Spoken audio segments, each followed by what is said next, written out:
got 5,787.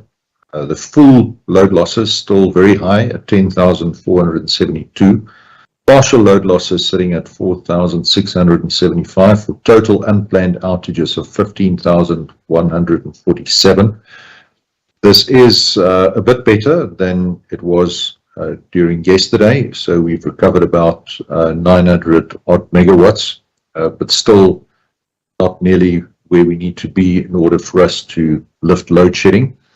The load forecast for this evening is trending upwards because of cooler temperatures and is anticipated to be at about 30,298 with stage 4 load shedding using our virtual power station as well as our reserves.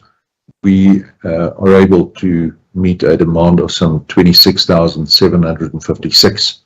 So if you work on the assumption that there is about 1,000 megawatts per stage of load shedding, you can see that the requirement for stage 4 load shedding, unfortunately, has not yet disappeared. Looking at the prognosis for units coming back during the course of today and also during tonight, we have a chance of reducing load shedding tomorrow to stage 3. We will be communicating with you depending on the performance of the system and how that improves during the night. And we are expecting a number of large units to return during the course of tomorrow. And if those units stay online and if they perform as expected, then we should be able to consider lifting load shedding entirely by the start of the weekend. At this stage, I'm reluctant to give you an exact time, whether it's Friday afternoon or Friday evening after peak, because of the fact that we have this unreliable and unpredictable generation system. So that is why we have to, as always, inject a note of caution in our forecasts. Our reserves are not doing too badly. We've been able to recover our diesel levels at Ankerlig. We're now sitting at 76.7%. Gerikwa, a bit on the low side, but we don't have a logistics constraint there, sitting at 61%. Drakensberg pump storage scheme, we need 38 hours of pumping to replenish the upper dam to full capacity. Ingula are looking much better at only 15 hours required to replenish the upper dam, and Palmit 21 hours. So during the night time when the demand is much lower, we intend to use whatever capacity we've got available to replenish those dams and make sure that we also fill our diesel tanks to the maximum capacity. We have lost this morning Majuba 2. We had a boiler tube leak which forced that unit down. We also had Arnott 2 trip. Those are particularly Majuba 2 that's a big unit.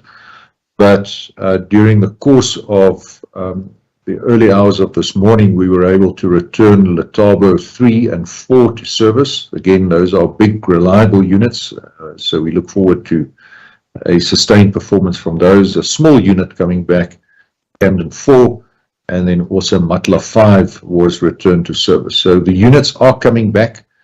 We are, again, putting in every effort that we can to reduce load shedding as soon as we can. Again, we wish to issue an apology to the country for the load shedding that we unavoidably have to impose in order to prevent a much greater inconvenience and risk of a total system blackout. And I can again give you the commitment, just based on my discussions this morning with the management team here at Duva. Our teams are really engaged and motivated. They understand what the implications are for the country, for the economy, and they are working hard to bring those units back. I would now like to hand over to Generation. I'm not sure if Philip is at Medupi today, if he's able to join us, or if Rulani is on the call. Sikonati, back to you. Thank you, Andre. Rulani is on the call. Philip is still trying to get settled. To Rulani, over to you, sir. Thank you. Thank you very much, Sikonati, and good morning. I think over and above what Andre have just shared with yourselves, I'm glad to announce that in terms of our units that are also at risk or running with a huge defect, yesterday we were sitting at above 8,000 megawatts at risk, and that has since reduced to around 6.8 this morning. So we are constantly working on ensuring that we reduce these risky units. And as Andre indicated, yesterday we had expected 3 units to return, and those have since returned. And today we expected 6 units to return. 3 of those are already on the grid, and we still have got 3 that are coming, with more planned for tomorrow and the next day. So indeed, the team is working around the clock to ensure that we can get the country out of this situation ASAP. And as Andre has committed and indicated, we intend to review the load shedding stage by end of tomorrow and Friday as well. So maybe for now, Sikonati, I can leave it here, but there is progress.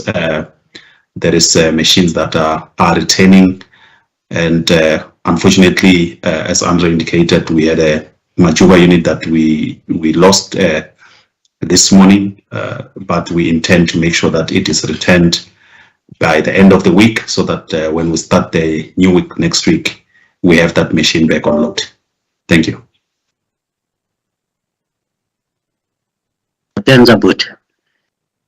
That is Rulani Matebula. He is a general manager in Generation, ladies and gentlemen. At this point, I would like to give you the opportunity to ask the questions, ladies and gentlemen. And I do repeat again, I would like everybody to pose their questions.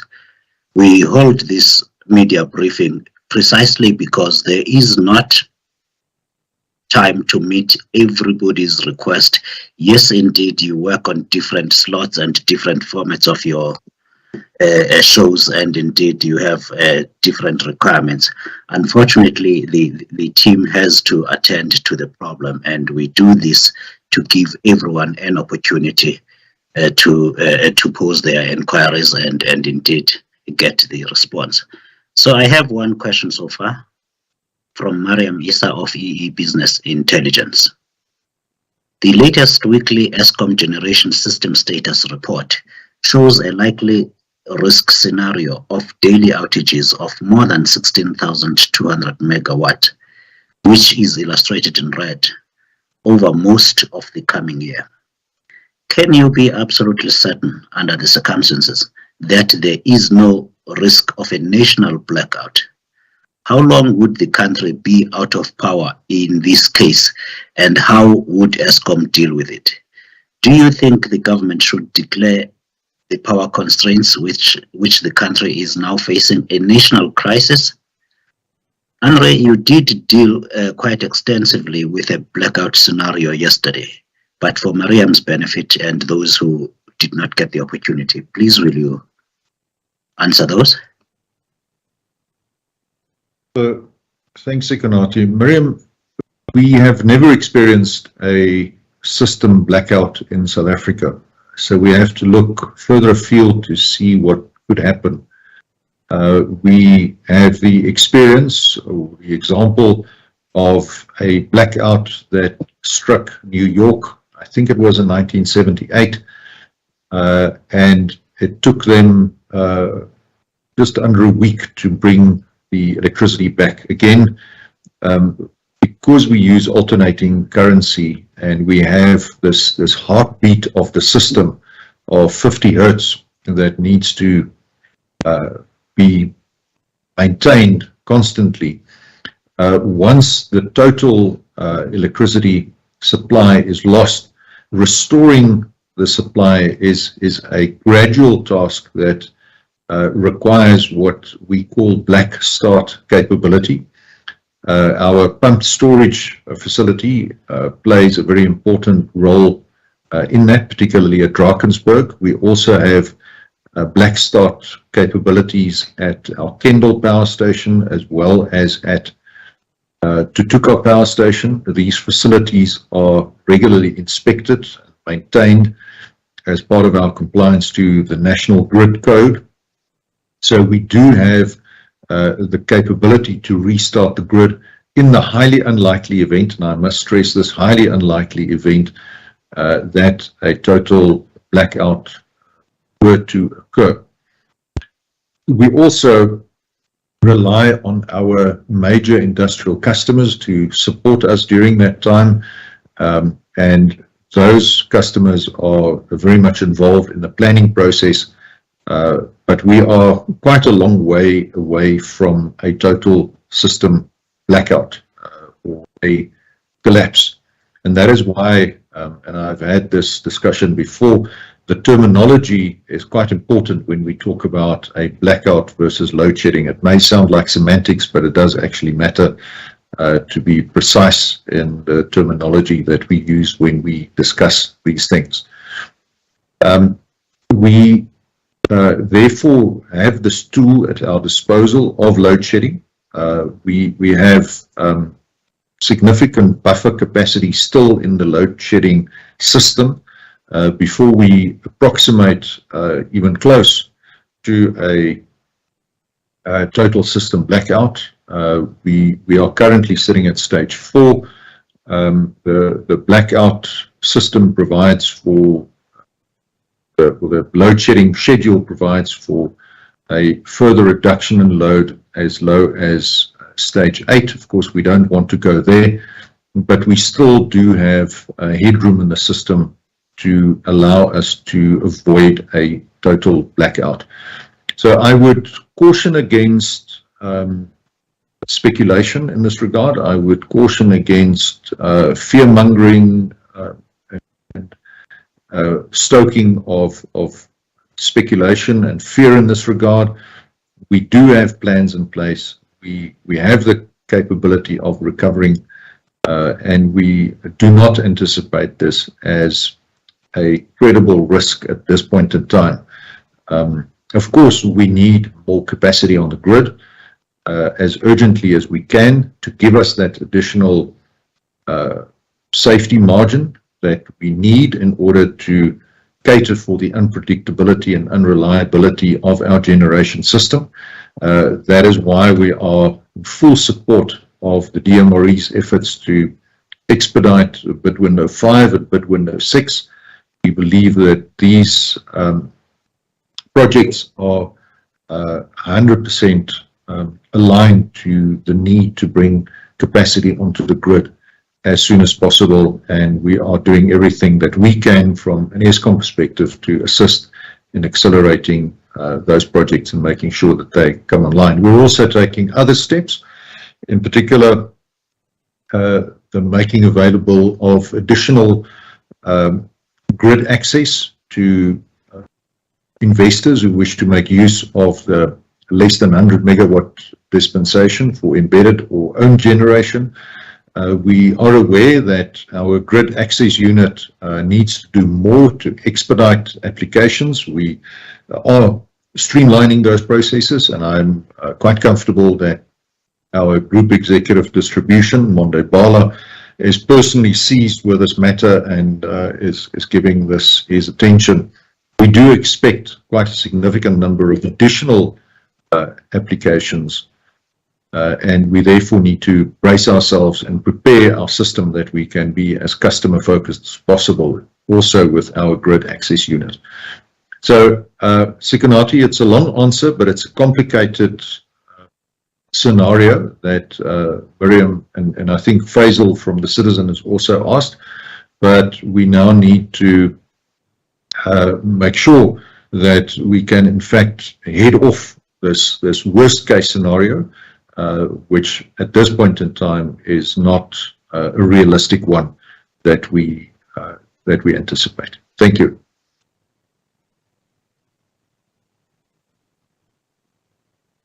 Thank you, Andre. The next question comes from Terence Creamer of Engineering News.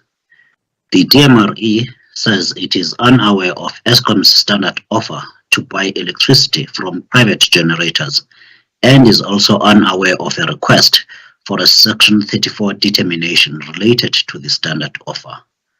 When was this communicated with the government? Andre? Sikonati, if I recall, this was communicated to the government. The board decision was taken in August of last year. I don't have the exact date to hand. I'm not in my office at this point in time, but we can certainly get back to Terence on that date and exactly on what was communicated when, so that we can make the necessary information available. But I don't have the exact date to hand right now. Thank you. My colleagues at Media Desk will certainly send the question and get a response for you, Terence, on that. The second question from Terence: what, in Eskom's view, is standing in the way of unlocking the 100 megawatt reform, and how much relates to Eskom not being able to supply budget codes and the fact that many projects are not yet shovel ready? You did allude to this earlier. Anything else to add, Andre? Sikonati, the biggest issue at this point in time appears to be the registration process that has been developed by NERSA. We are aware that the presidency, through Operation Vulindlela, is engaging with all parties, including with Eskom, to try and expedite the registration process. And from our side, we are certainly doing whatever we can to ensure that we are not on the critical path to delaying these projects from coming onto the grid. I may just want to ask Monde Bala, I see he is on the call. Monde, if you can give some feedback and comments on where we are with the grid access unit and the steps that we are taking to ensure that we can be efficient as possible in processing those applications and budget quotes. Yeah, thanks, Andre, and thanks, Konati. Yeah, I think you have touched on the refinement of our process that deals with providing access to the grid. We have put together a recovery plan for the unit to ensure that we set ourselves up to deal with what we expect to be an avalanche in terms of applications, specifically related to the 100 megawatt dispensation. We are engaging with stakeholders across the board. We've had engagements with the renewable energy associations. We are part of the presidency Vulindlela project, and we've also in engagement with the IPP office, wherein we try to ensure that we streamline all the processes. I think you've touched on it, that I think the biggest issue at this point in time is the registration for the individual projects with the regulator. Once that is sorted out, then we'll have a view in terms of the number of applications and where about those applications would be on our networks, so that then we can start the process of providing the different types of responses in terms of cost estimate letters and also budget codes. But yeah, at this point in time, that effort is still underway, and we are quite comfortable that we should be able to deal with applications as and when they come. Thanks, Andre. Thank you, Mr. Bala. Faisal Petal from the Citizen, your questions have really been extensively dealt with, but I will just read them and join them to Jan Vermeulen's questions at the bottom. What would a total collapse of the grid mean? How far percentage-wise is that from happening with the current load that is being lost? Jan Vermeulen from My Broadband also wants to know, on the risk of total blackout, around half of Eskom's generation fleet was offline when this load shedding started. How many more units could Eskom lose before a collapse is a real risk? Or at what point is it no longer fear-mongering but a reasonable warning? Sekgomotso Skepas is on the line and he is the transmission group executive. Sekgomotso, please can you address the meeting about what the system operator does and what steps would need or what hurdles we would need to go through before we eventually get to a blackout situation? Thank you. Sekonati, thank you very much and good morning. I trust you can hear me, Sekonati? That's correct, yes. All right, no, thank you very much.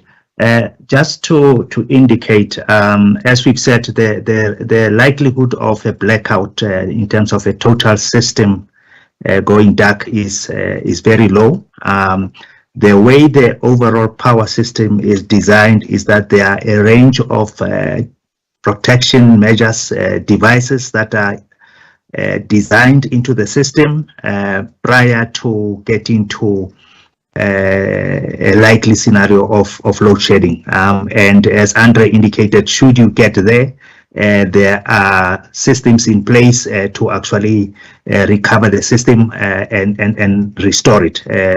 Obviously, as colleagues may be aware, the main indicator from the system operator's perspective is to monitor the frequency, which must be as close to 50 hertz as possible. And in the event you have a shortage of generation, you have concomitantly then need to take measures to reduce the demand side, which is where we are finding ourselves today, which is very unfortunate. A total blackout means that essentially there is no electricity in the country.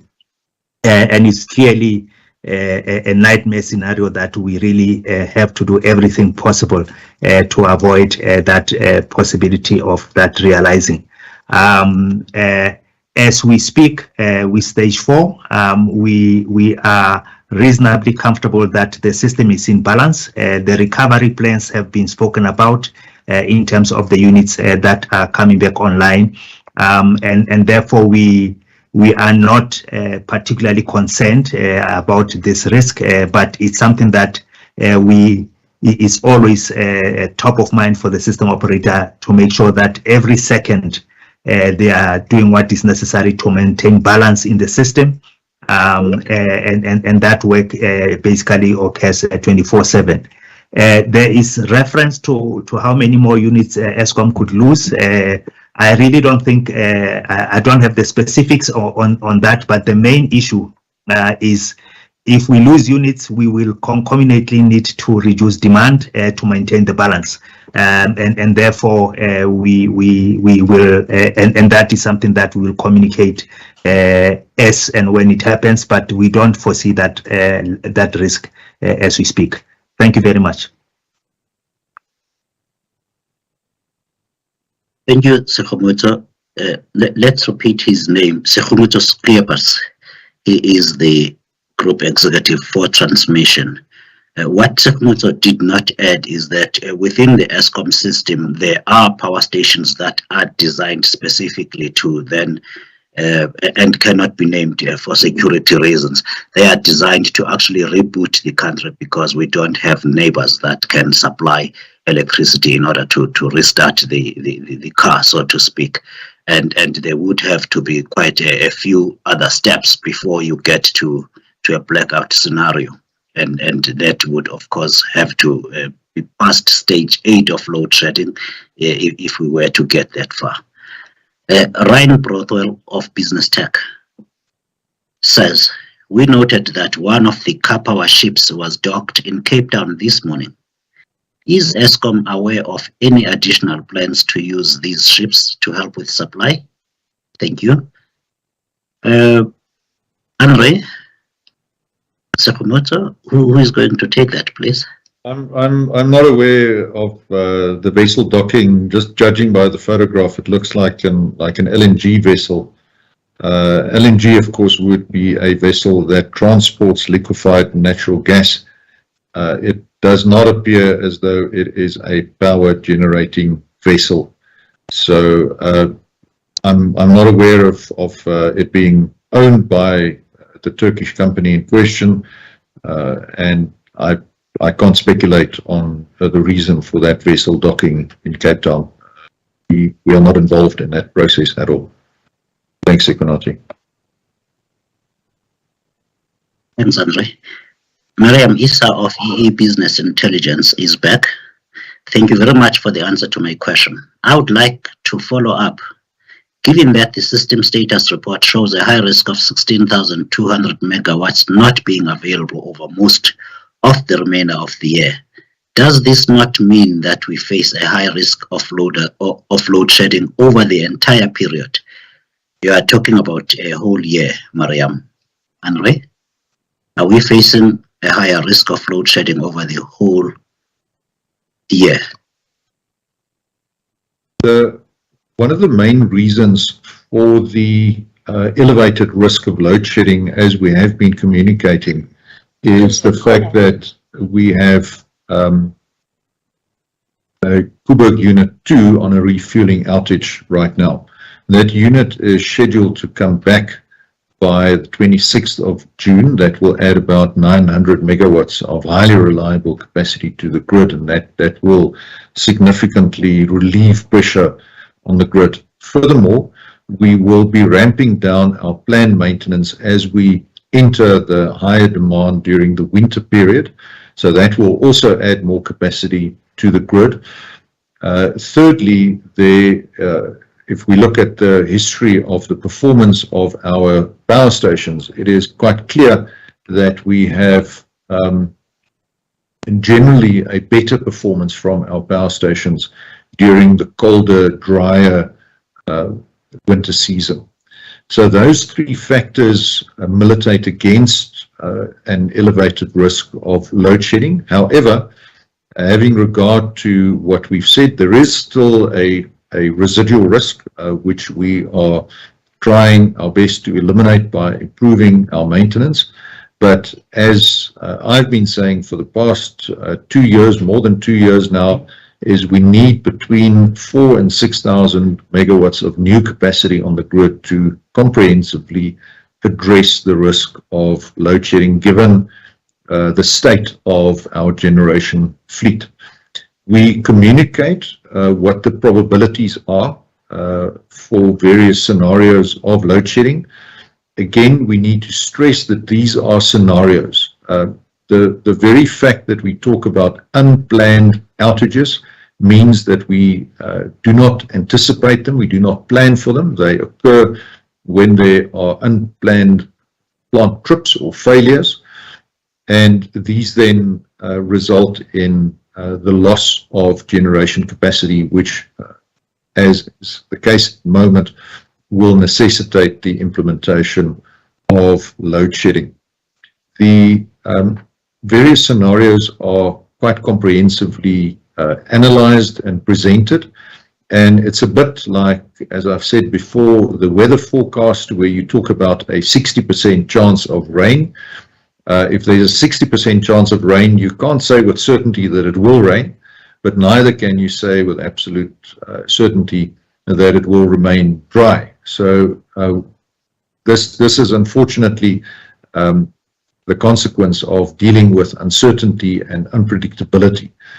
And we will communicate this in greater detail when we have our quarterly system update.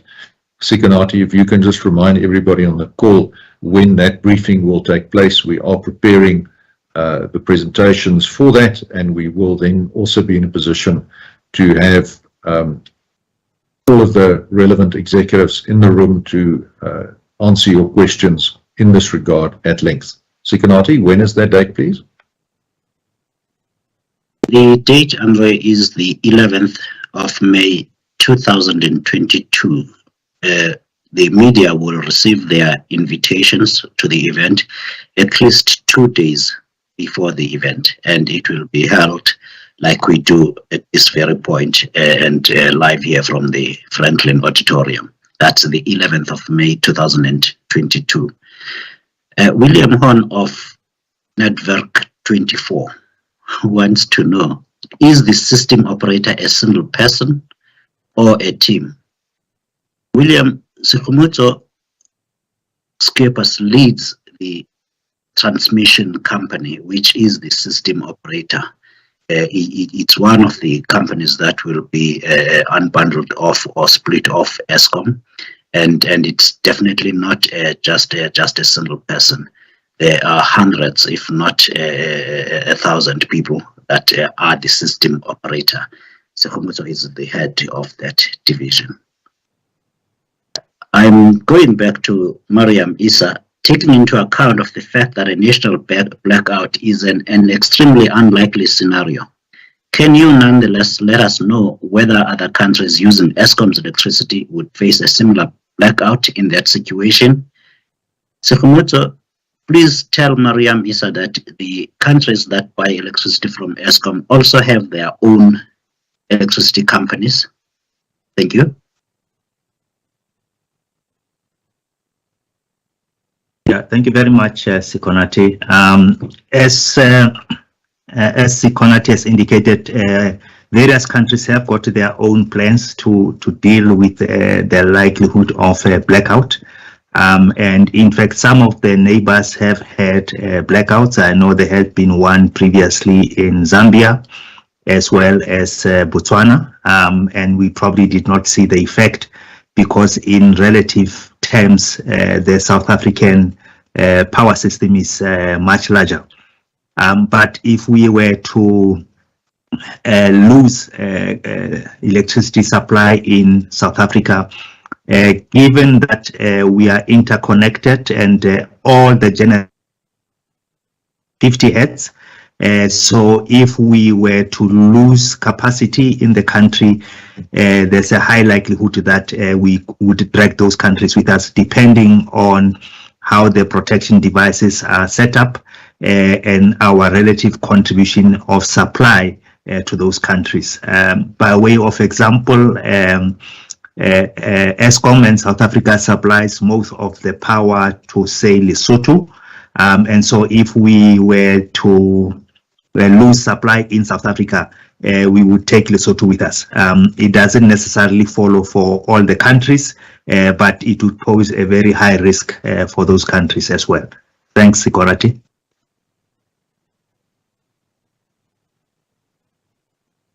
Thank you, Sekumuzo. The last question for the day comes from Terence Kramer again. Colleagues, I hope everybody can see that every question that has been posed has been read, but there's only been 3 or 4 journalists asking questions. That's Terence Kramer. What is a realistic steady state energy availability factor from the coal fleet to 2030? And what does that imply for Eskom maintenance strategy and for the IRP, that's the Integrated Resource Plan, which is the government's policy? Mr. Director, are you able to take that, please?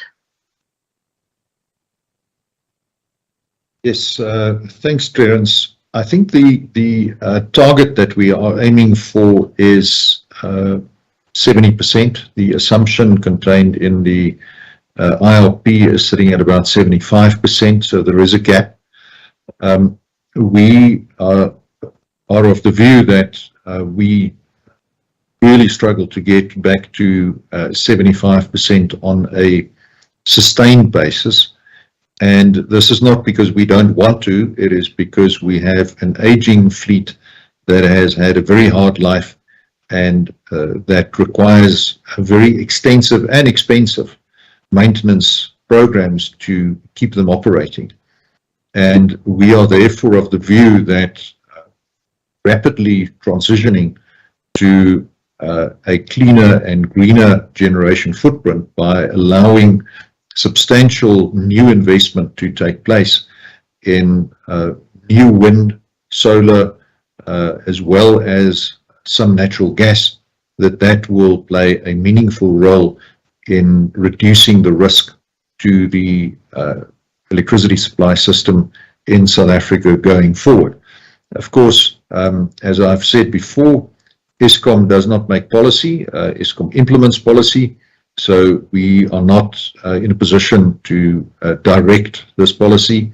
We have run a number of scenarios, in fact, close to 100 scenarios of various permutations for an electricity supply system, using various contributions from various technologies, and we are quite comfortable that there are a number of options available.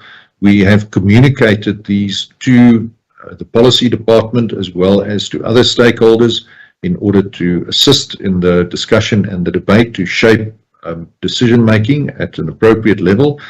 But I think we need to face up to the facts that to expect the Eskom coal-fired fleet to return to its former glory of 80% or 85% EAF is going to be very difficult to achieve and will cost an extraordinary amount of money, time and effort, which probably would be better directed at unlocking the grid as quickly as possible to new generation technologies that we can then make available to address the shortfall in generation capacity on a comprehensive basis.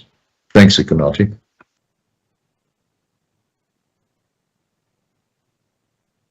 Thank you, Andre. Ladies and gentlemen, that is the end of the briefing today. We will share the recording as soon as we are able to, and we will again meet tomorrow around 10 to give a further update on the system as we have committed. Thank you very much. If need be, before that, if there is any need to communicate, we will promptly do so.